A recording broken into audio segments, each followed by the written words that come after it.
जय भगवान। हम तो प्रेम पत्र दिले रही अपना प्रेमिका के पटावे खातिर, बाकी ई सारा बीच में मौगा के जने कहाँ से आ गई। हमार भागे खराब चलता अभी, लेकिन कोई बात ना, प्यार के तिजहार होई बहरी जाके।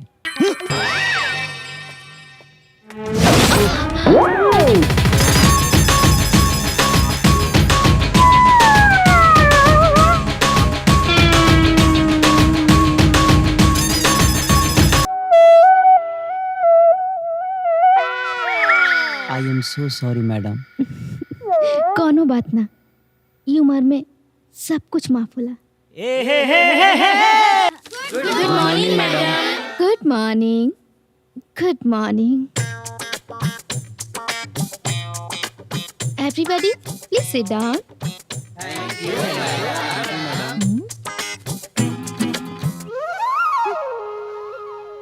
आज हमार पहला दिन बा और हम ही अपन माल के पटा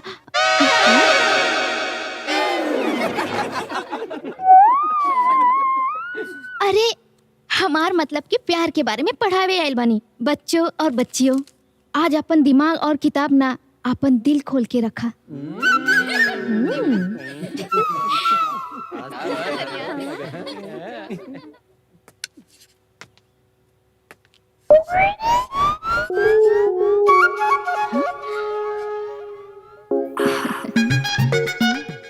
प्यार अंधा होला, आज एकरे बारे में हम पढ़ाई। प्यार ऐसन चीज है, न गोर देखे न करिया, सीधा तीर समा जाला दिल के भीतरिया।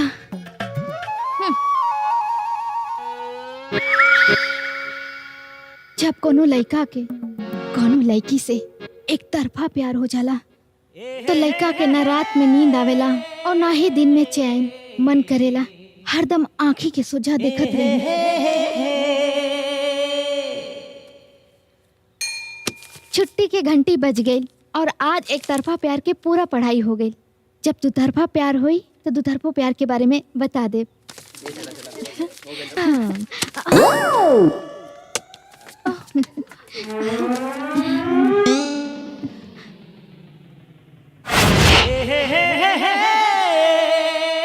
Madam, I am so sorry.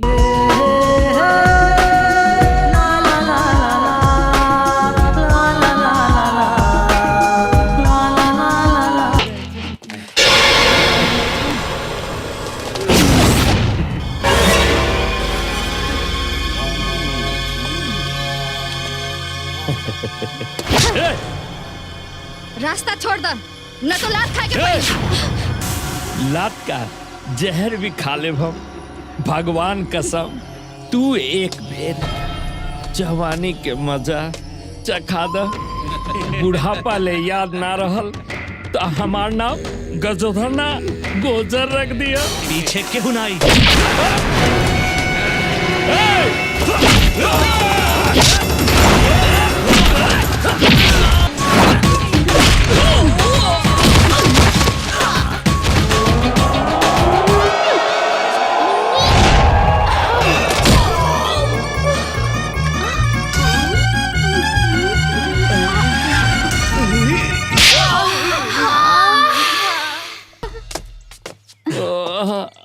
भूल के कोनो लड़की के ऊपर ना गंदा नजर मत डली है, ना तो तोर जीजा के एक मुक्का पड़ी ना तो सीधा भीतर घुस जेबे।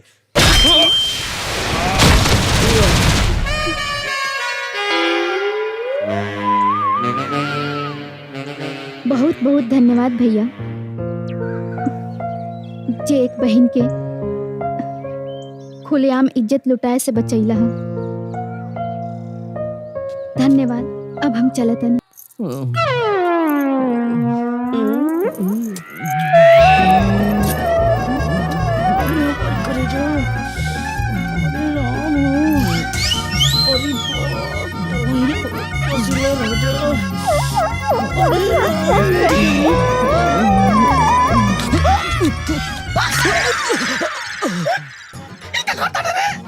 तोर लड़की चक्कर मत है,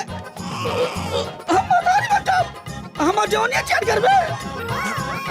हे बाबू, लोग सही है कहले, छोकरी के पीछे और गाड़ी के पीछे नहीं दौड़े चाहिए।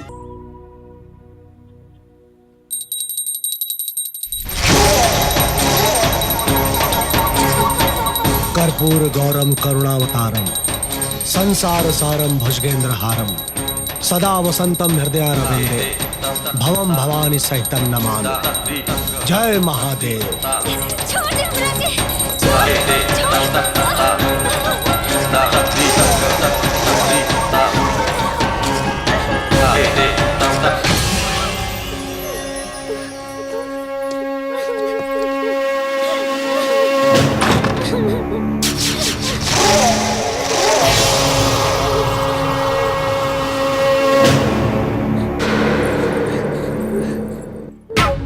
कलयुग में भगवान के पूजा कैले से मन के शांति मिले और कुंवारी लड़की के पूजा कैला से तन के शांति। घोड़ा अगर घास से दोस्ती कर ली तो खाई का।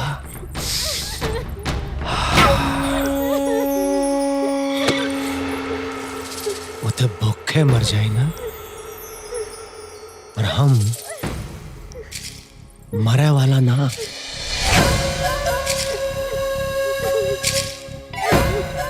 जिए वाला काम करी ले।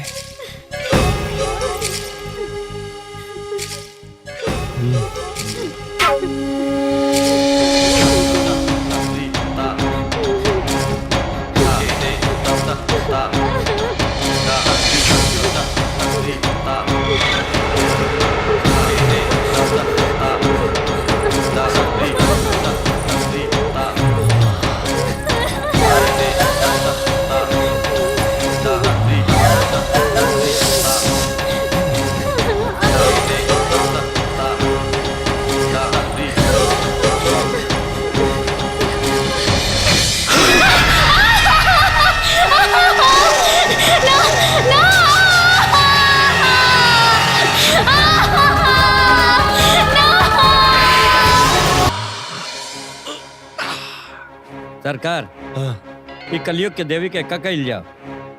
देखा, बेहोश हो गए लोग तो जान से मारता, मर गए लोग तब उठा के फेंक देना नाला में। चलो।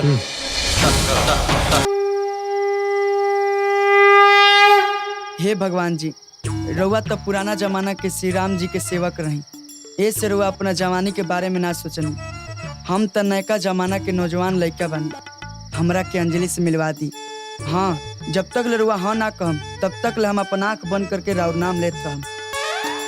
हे भगवान जी, हमरा अनहार जिंदगी में अंजोर कर दी, ना तो हम खड़े खड़ी यही जे भोर कर दे हवे। सरकार हमरा पर ध्यान दी। रउआ परलोक के देव बानी, हम लोक के देवा रहनी, अब सुधर गई बानी। राउर ता जिंदगी सेवा करब, लेकिन मैडम के साथे हमरा के ऐसन बंधन में बांध दी कि 7 जन्म तक साथे रहे।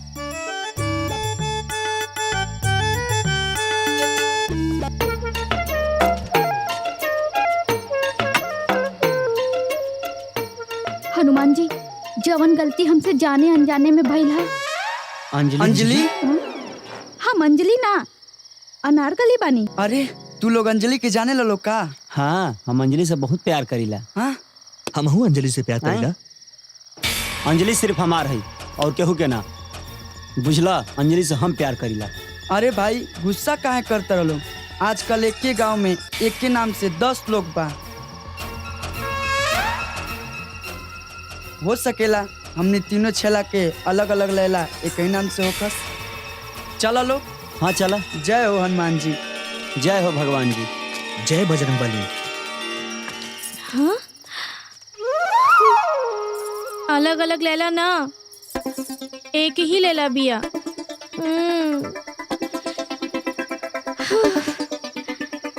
एक अनार 3 गो बीमार। बाबूजी हाँ बेटा।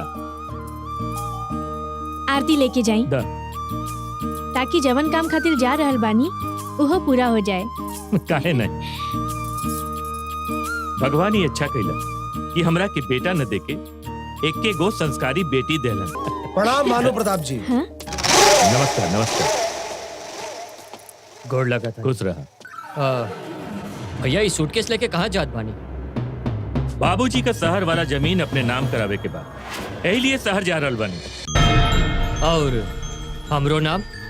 बाल न बच्चा, नींद परे अच्छा। अरे अभी तोहरा के बाल बच्चा नहीं खन, जब बाल बच्चा हो जाई ना दादा हिस्सा तोरे नाम कर दे। ठीक बा। अभी हमरा के 20,000 रुपया चाहिए। चाचा जी काल ही तो 10,000 रुपया मंगले रहनी और आज 20,000 रुपया मांगतानी। ओ भैया कहनु कि जोधा के छोटका लड़का बीमार पड़ गए रहे तो ओही में पैसा दे देनी। अच्छा तो अब के कर तबीयत खराब हो गई? केकरो ना भैया। तो काहे खातिर पैसा चाहिए चाचा जी? भैया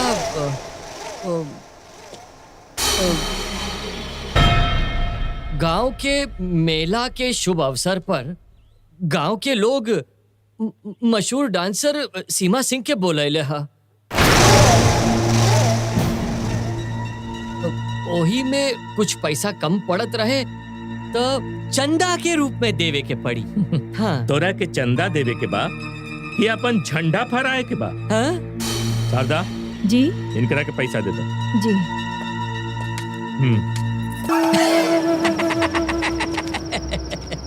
लोग सही कहेला, दारू और मेहरारू के आगे सब बेकार बा।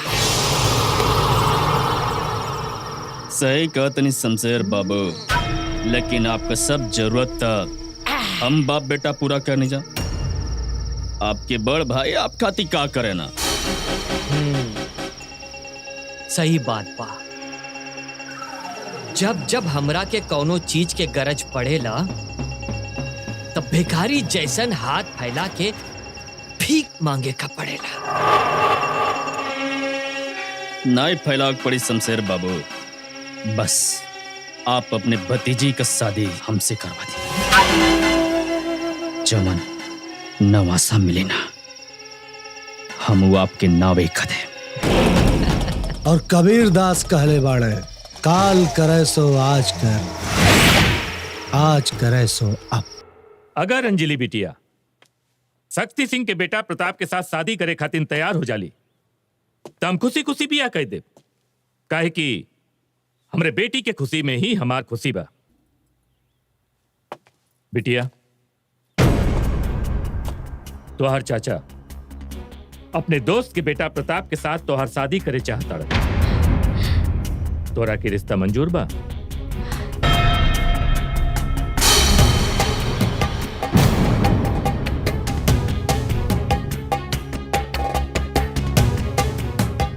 ना।